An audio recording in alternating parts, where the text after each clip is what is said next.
अब देखिए बच्चों क्वेश्चन नंबर 15 सॉल्व करते हैं। बच्चों इसमें 1 डिग्री एमाइन दिया हुआ है। 1 डिग्री एमाइन एक न्यूक्लियोफाइल है बच्चों, तो ये न्यूक्लियोफाइल बन करके अटैक करेगा इस कार्बोनिल कार्बन पर। यहीं पर अटैक क्यों किया, यहाँ पर इसलिए अटैक किया बच्चों क्योंकि यहाँ पर पॉजिटिव चार्ज का अमाउंट ज़्यादा है, ठीक है ना। बोले तो इसकी इलेक्ट्रोफिलिसिटी ज़्यादा है सी डबल बॉन्डों के कारण। बच्चों ये एक एस्टर है, एस्टर में मैकेनिज्म कौन सा लगता है, SN मैकेनिज्म लगता है। फाइनली इसमें क्या होता है बच्चों, जो अटैक करता है वो यहाँ जुड़ जाता है और ये लिविंग ग्रुप बन करके यहाँ से हट जाता है। जैसे ही ऐसा होगा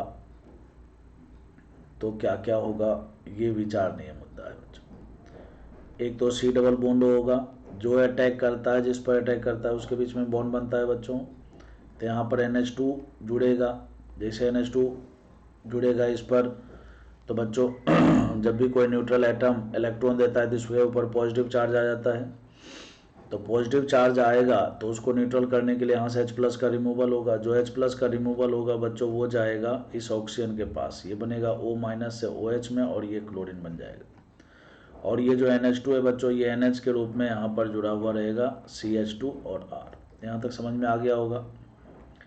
जैसा कि आप देख रहे हो बच्चों यहाँ पर, और चारों ऑप्शन को भी देखिए, यहाँ पर जो प्रोडक्ट बना है वो साइक्लिक प्रोडक्ट ही बना है। इसका मतलब रिएक्शन यहाँ पर रुका नहीं, इसके आगे भी हुआ है। कैसे होगा बच्चों, यहाँ पर देखिए नाइट्रोजन एक न्यूक्लियोफाइल है, तो ये नाइट्रोजन न्यूक्लियोफाइल बन करके यहाँ पर इंट्रामोलेकुलर अटैक करेगा। इस कार्बन पर बच्चों 2 लिविंग ग्रुप है, OH भी और क्लोरीन भी, लेकिन दोनों में अच्छा लिविंग ग्रुप कौन है बच्चों, क्लोरीन। तो इसलिए क्लोरीन का रिमूवल हो जाएगा। तो फिर से जैसे ही नाइट्रोजन इसके ऊपर अटैक करेगा तो जो अटैक करता है जिस पर अटैक करता है उसके बीच में बॉन्ड बनता है, तो यहाँ से क्लोरीन हट जाएगा और बच्चों नाइट्रोजन और इस कार्बन के बीच में एक बॉन्ड बन जाएगा। और इस कार्बन से जब क्लोरीन हटेगा तो एक OH यहाँ पर बचा हुआ रहेगा बच्चों।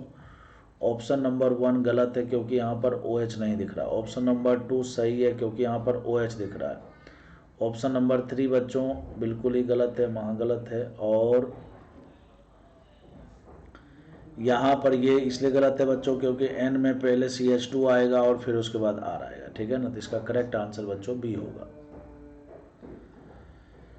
क्वेश्चन नंबर 16 में कहता है एक ऑप्टिकली एक्टिव कंपाउंड है X जो कि इन चारों ऑप्शन में से है, ठीक है ना बच्चों। ऑप्टिकली एक्टिव सबसे पहले पता कीजिए ऑप्टिकली एक्टिव कौन से बच्चों। देखो यहाँ पर कायरल सेंटर 1 है, कायरल सेंटर 1 का मतलब ऑप्टिकली एक्टिव। यहाँ पर देखिए कायरल सेंटर नहीं है तो ये ऑप्टिकली एक्टिव नहीं, ये X हो ही नहीं सकता। फिर बच्चों यहाँ पर देखिए ये भी कायरल सेंटर है, ये भी ऑप्टिकली एक्टिव है, ये हो सकता है। फिर बच्चों यहाँ पर देखिए ये भी कायरल सेंटर है तो ये भी ऑप्टिकली एक्टिव हो सकता है, ठीक है ना। तो कुल मिलाकर बात ये है कि हमें X ऑप्टिकली एक्टिव कंपाउंड को पहचानना। अब कहता है जिसका मोलिकुलर फॉर्मूला है C4H8O3।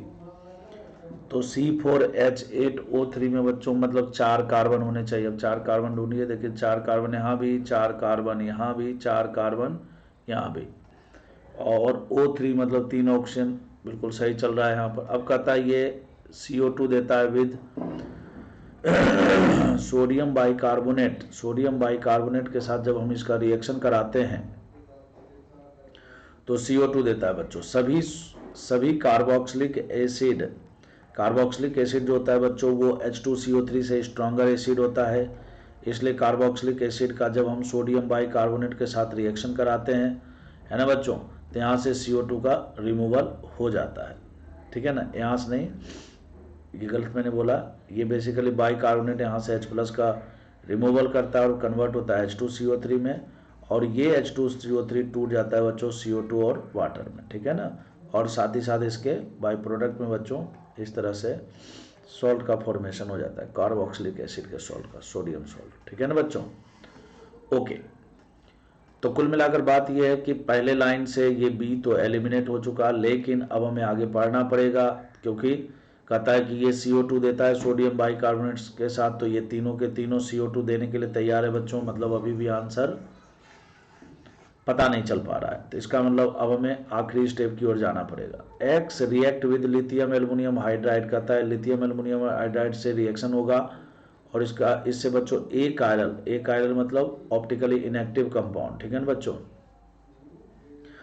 चलिए, तो अब हमें ए, सी और डी तीनों में लिथियम एल्युमिनियम हाइड्राइड अप्लाई करना है बच्चों। जैसे ही आप यहाँ पर लिथियम एल्युमिनियम हाइड्राइड अप्लाई करोगे, CH3 CH2, फिर बच्चों यहाँ पर CHOH है और यहाँ पर बच्चों CH2OH है। तो बच्चों यहाँ पर देखिए कायरल सेंटर आ गया, कायरल सेंटर आ गया मतलब ये ऑप्टिकली एक्टिव हो गया, मतलब ये कायरल हो गया, जबकि अपने को बोलता है कि एक कायरल आना चाहिए।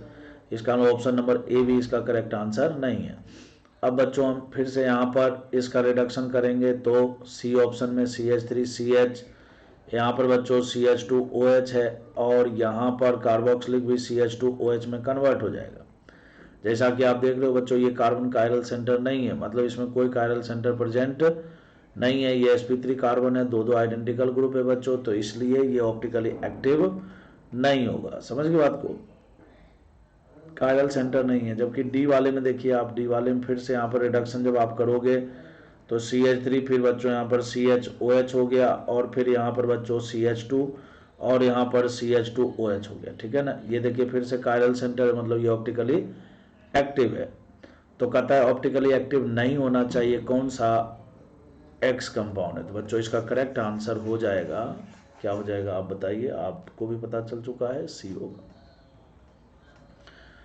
क्वेश्चन नंबर 17 में बच्चों इस तरह से एक एस्टर कंपाउंड दिया हुआ है और OH माइनस के साथ इसका रिएक्शन कराना है बच्चों। O को डार्क किया हुआ है, बेसिकली ये ऑक्सीजन और ये ऑक्सीजन को सेपरेट करने के लिए डार्क ऑक्सीजन जो है बच्चों वो ऑक्सीजन का आइसोटॉप है, ऐसा मानना है, क्वेश्चन में बोला हुआ है। तो बच्चों यहाँ से OH माइनस एक न्यूक्लियोफाइल है, आपको पता है इस न्यूक्लियोफाइल का अटैक हो जाएगा कार्बोनिल कार्बन पर, मैकेनिज्म लगेगा SNA। जब भी एसिड डेरिवेटिव कंपाउंड का बच्चों किसी भी न्यूक्लियोफाइल के साथ रिएक्शन होता है तो वहाँ पर मैकेनिज्म लगता है SNA, ठीक है ना। तो बच्चों यहाँ से इसके ऊपर अटैक होगा। SNA में क्या होता है, फाइनली ये जो कार्बोनिल कार्बन से लगा हुआ ग्रुप जो होता है बच्चों लिविंग ग्रुप है, यहाँ से हट जाएगा। फाइनली जो अटैक करता है, जिस पर अटैक करता है उसके बीच में बॉन्ड बनता है बच्चों। तो इस कार्बोनिल कार्बन पर इस डार्क वाले ऑक्सीजन ने, बोले तो 18 वाला ऑक्सीजन ने अटैक किया बच्चों। तो यहाँ पर 18 लिख देते हैं, ठीक है ना, या इसे डार्क कर दीजिए आप। और साथ ही साथ बच्चों बाय प्रोडक्ट में क्या बना होगा, CH2O माइनस बना होगा। लेकिन जैसा कि आप देख रहे हैं बच्चों, ये एसिड है और ये बेस है, तो एसिड का काम होता है H+ देना। तो यहाँ से जब ये H+ देगा तो बच्चों ये बनाएगा CH3CO पर माइनस बनाएगा, जो कि 18 छाप है बच्चों। और साथ ही साथ यहाँ से H+ इसके पास चला जाएगा, तो ये बन गया OH। अब इसी को आप डार्क कर दीजिए, भाई जो भी करना है कर दीजिए। देखिए 18 वाला ऑक्सीजन यहीं रह गया ना बच्चों, ठीक है ना। तो अब कहता है कि बताइए इसमें से one of the product of the reaction. देखिए पहला तो बिल्कुल भी सही नहीं है, क्यों नहीं है, क्योंकि यहाँ पर 18 वाला ऑक्सीजन ही नहीं है, तो खत्म हो गया।